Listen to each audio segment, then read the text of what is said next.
Good afternoon. My name's Neha Narain, and we're Year 12 students at Dubai College.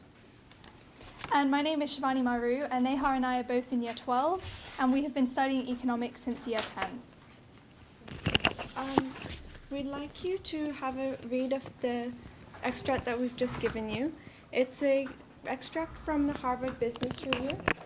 But first, before we start, we'd just like to give you a few words on what Entrepreneurship Club is. Basically, entrepreneurs are to give you the economic definition, are the managers of all the factors of production. What we aim to do at the Entrepreneurship Club is tell our students spread the awareness of what entrepreneurship really is. And we'll be demonstrating to you some of the activities that we engage ourselves in. So we'll just give you a few minutes to read through the case study. The reason why we gave you this case study was because we actually gave these case studies to a student of ours a few weeks ago. We wanted to put the students in the place of an entrepreneur who was seeking to find employees. So we wanted to express to them the increasing role of social media and human resource recruiting. This extract is a response to this problem of online history by the accomplished entrepreneur Jeffrey Joers. We thought it was especially effective to do this because we were exposing them to the realities of entrepreneur. So Entrepreneurship Club is a new club that was started this year, and it takes place once a week. We want to give the students an insight into the entrepreneurial process, as well as giving them a few key aspects of economics and business studies. We hope to stimulate passion and curiosity for the entrepreneurial process through the understanding of it. Okay, so on the screen above, we have some of the sessions that we ran throughout this academic year. These are just screenshots of various sessions that took place. So on the top left, I hope you can all see there, is the plan that we made for this academic year.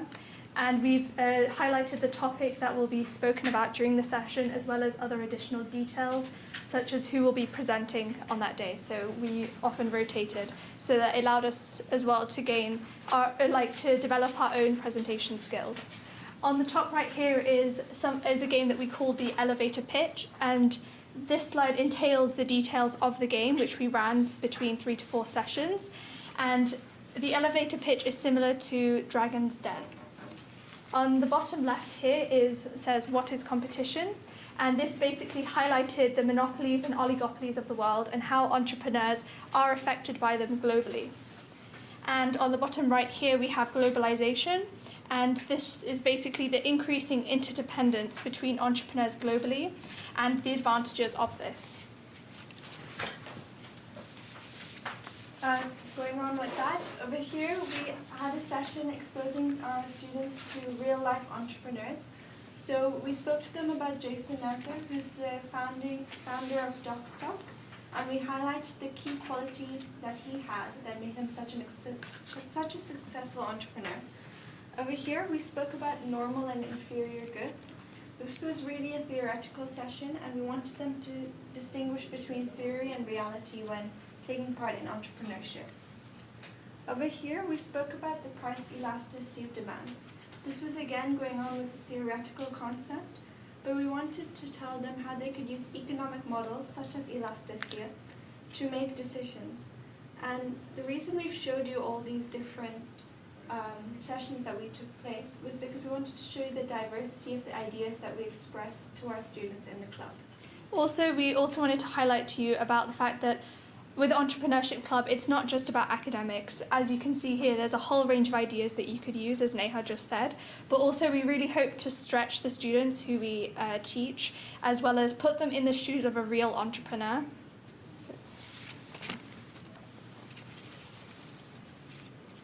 So the students will learn about concepts by understanding the world outside.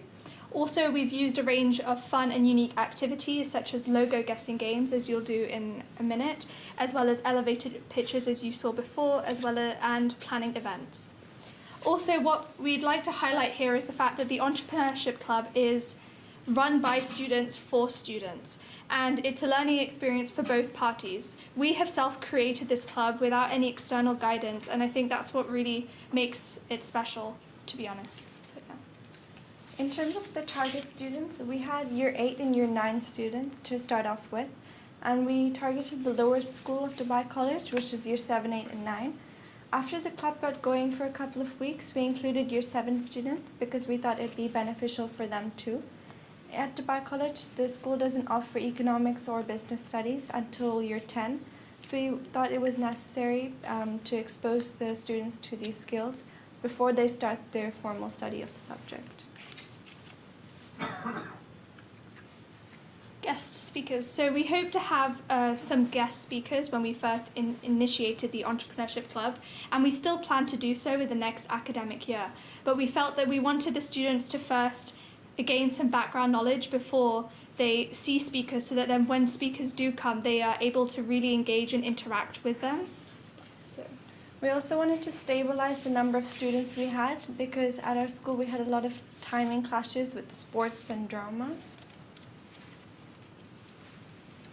Okay, so we're going to demonstrate one of the sessions that we took last week. It was taken during this academic year. So I'm going to be conducting, while Shivani will be giving you some pointers throughout the presentation on what was especially effective. So globalization is what we're going to be covering today. And what is globalization? So globalization is the increasing interdependence between countries all around the world. For example, the UK trades with China because the UK has a lack of resources that China has an abundance of. There are multinational corporations that play a very important role in the whole process.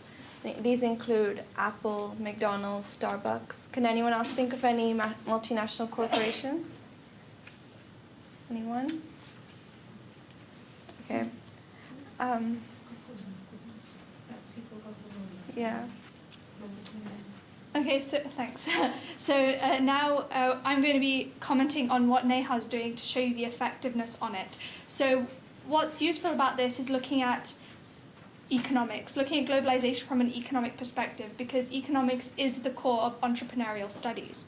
Also, by looking at economics from different perspectives, as you'll see in the next slide, we'll be looking at it from a cultural perspective, really allows students to, this understanding of students to become more rounded. Excellent. Cultural perspective is very important because some countries are actually quite conservative of what they import and export. For example, some countries impose a quota or even an embargo on these things. There are also ethical issues that come into play when countries begin to trade with each other.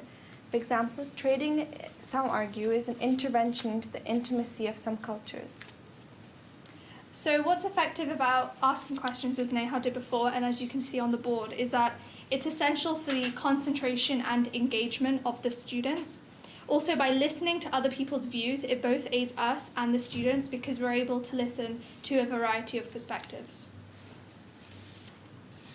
We're now going to go over the advantages of globalization. So there's increasing interdependence, as we spoke about before. There's also cheaper goods and services, as countries do what they do best. And there are also better national ties. But there are also disadvantages of globalization, as every economic situation has. Sometimes you can be too interdependent on other countries. What if you were too reliable on one country?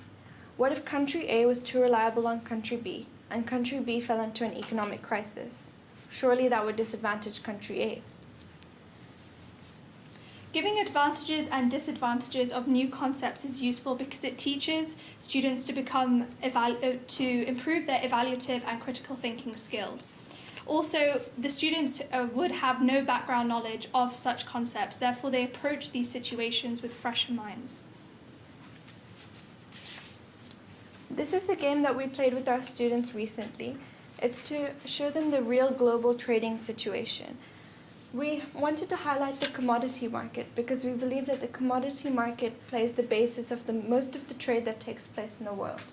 Also, the commodity market is quite volatile, and there are many hypotheses that comes into play. For example, we told them, what if there was a world oil crisis? How would you trade differently? Would oil prices go up? Would they go down? We spoke about droughts and how that would maybe affect coffee plantations. Would there be more coffee? Would there be less coffee? And how that would affect the market price? How would that affect you as an entrepreneur and your revenue? For us, the trading game was very successful because it allowed students to apply the knowledge that they had just learned to real-life situations. Also, many enjoyed this because of social participation.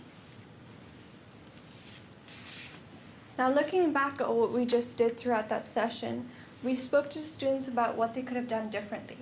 Was the winning team at an advantage at a certain point? Was the losing team at a certain disadvantage? Were they too interdependent, perhaps? We also spoke about how they could have dealt differently with different situations.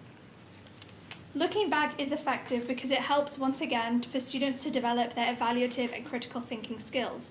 But also we wanted them to know that as an entrepreneur, they're not always successful. Entrepreneurs do face failures. But we also wanted them to remember that mistakes are actually what do make success.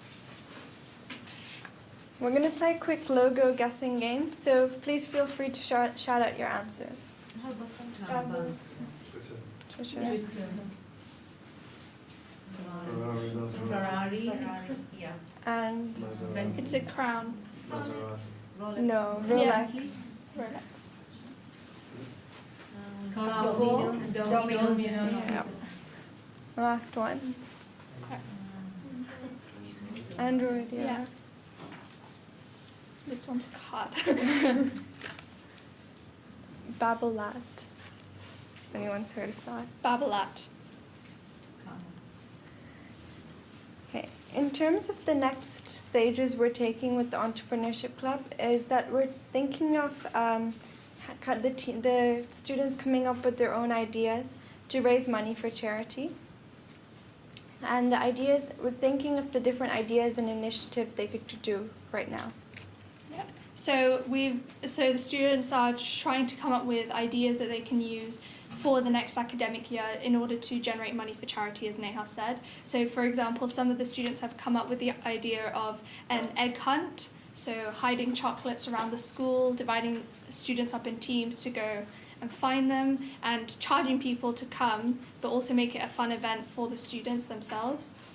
So that's what should be coming in the next academic year. Well, we hope to happen. Yeah. And at this point, does anybody have any questions for us on how we run the club or anything, on how we could run it at your school? It was a completely student-led thing. We had no guidance on how to create the club. So over the summer, we just came up with it. We asked our teachers, can we run this club? And so far, so good. Have you done any programs, any projects which links the community services? It's something we're looking into. Yeah. We just started with our students last week on. They were coming. We're just brainstorming at this point on what they can do as entrepreneurs to raise some money for charity. Did you have a teacher supervisor in place? Not in the class, no. We had a teacher overseeing it, so that would pop in at times. Just for the first few weeks, we would tell our teacher what we did, but from then on, it's basically just been us, student-led. Yeah, but any decisions we make, like regarding with charities and stuff, we would be going to the teacher who's overseeing us. Is the membership mandatory? No, it's you sign up to be a part of the club. Usually we hold an activities day, at lunch, where students come to sign up for what clubs they're interested in. So we just held a stall there and basically. What's the age went group there. for this club? Year 7 to year 9, so 11 to 14. Prior to when they start economics and business studies at GCSE in our school. Mm-hmm. How have you found it of use to you? You've been imparting knowledge to them, but surely there must be some benefits for yourselves out of doing this. I think for me, I enjoy in general, I just enjoy presenting to people, and also I really enjoy economics. And I think to be able to spread that to other students, as cheesy as it sounds, it's great. Also, as I said before, we rotate presentations. So our presentation skills have improved because we have to keep these students engaged. Because as we said, they're 11 to 14, we have to make sure that they're interested in what we're doing. And I think for us it's a challenge, but it's fun. And also, we actually stretched ourselves one day when we spoke about the prisoner's dilemma. So our teacher had only briefly touched on it, and we thought it was really interesting. So when we started making the presentation, we went out and researched about that. And also hearing the students' feedback on what they think of that certain topic, it actually helps our critical thinking skills because we look at it from a different perspective. Any more questions? Does anybody have any questions on any activities we do at Dubai College as school? Could you elaborate yourself? That would be good. Yeah. Yeah. I don't really have anything else. They should commend you very highly.